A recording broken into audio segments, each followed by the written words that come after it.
Hey everybody, welcome to What Culture. I'm Scott and I have just seen Solo. Now there's a lot of different things to talk about. We've got some roundtables going online, we've got some spoiler discussions, we've got some other things highlighting specific things from the movie that are worth parsing out. Now this is what I'm going to go into with this, because the biggest thing in the movie is a huge spoiler and something that could easily be ruined in a single sentence. So if you don't want to know the biggest thing from Solo, leave, I guess, and come back in a bit. Or you can stick around and just be part of the discussion if you're not that bothered about seeing the movie.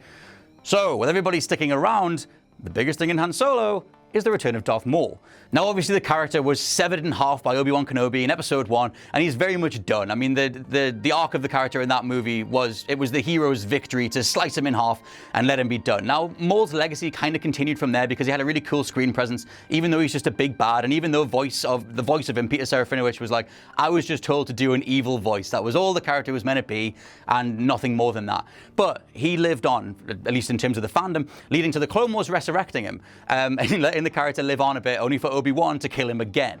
Now, what Solo does is at the very end of the movie, we see Qi'ra inherit the fortune or inherit the status of Paul Bettany's character, who I can't remember, but she inherits the fortune of that character, takes all the gems and takes his ship, and turns out that Paul Bettany the whole time was working for Darth Maul. Now, Solo is set around 20 years after episode 1, and we see him with robot legs, and, you know, he's built another twin saber, and it's a really cool looking saber. It's like an Inquisitor saber, and it basically means that Darth Maul is active in the canon again. Now, obviously, he's not by the time we get to episode 4 or 5 or so on, so something else has to happen with him. If they're sticking with the Clone Wars explanation, then eventually he's going to die at the hands of Obi-Wan again. But it does mean that going forward, at least in this little prequely middle timeline between episode 3 and 4, we've got an active Darth Maul. It's something that I'm happy to see. I was one of those idiots who thought Darth Maul was cool, you know, into heavy metal and all that. I thought he was all right, so I don't mind him coming back. But it gives us a huge hint as to his placement in Kenobi. Now, one of the leaked script details for the Kenobi Solo movie was that it was going to be all about Obi-Wan dealing with the different, criminal factions in the criminal underworld on Tatooine. And we know from Solo now that something like Crimson Sun, I think it's Crimson Dawn, are one of the gang factions. They're one of the, intermingling, inter-rivalry factions dominating the criminal underworld, and Darth Maul and his brother Savage are the ones that try and get in control of all of them. So if Obi-Wan is trying to, help the average villager out and go up against all these different criminal factions, he's going to go up against Darth Maul again. Now, again, I don't know if that means that they're just going to end up redoing the scene of Obi-Wan fighting Maul that we saw from the Clone Wars, but on the movie side of things, and they could just retcon it, I guess.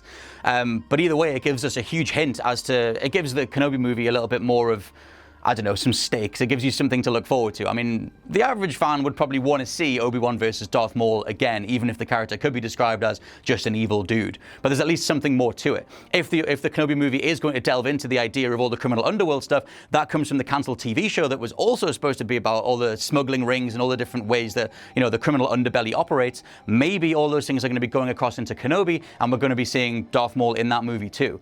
Because the more that we flesh out this little time period between episode 3 and 4, and I mean, look, the years are getting smaller, the more that these movies keep ending in a way that directly pivots into episode 4. Like we see the end of Solo with Han Solo himself going, I'm going to go to Tatooine and, find Jabba. Obviously doesn't get mentioned by name, but it's very much a link to that movie.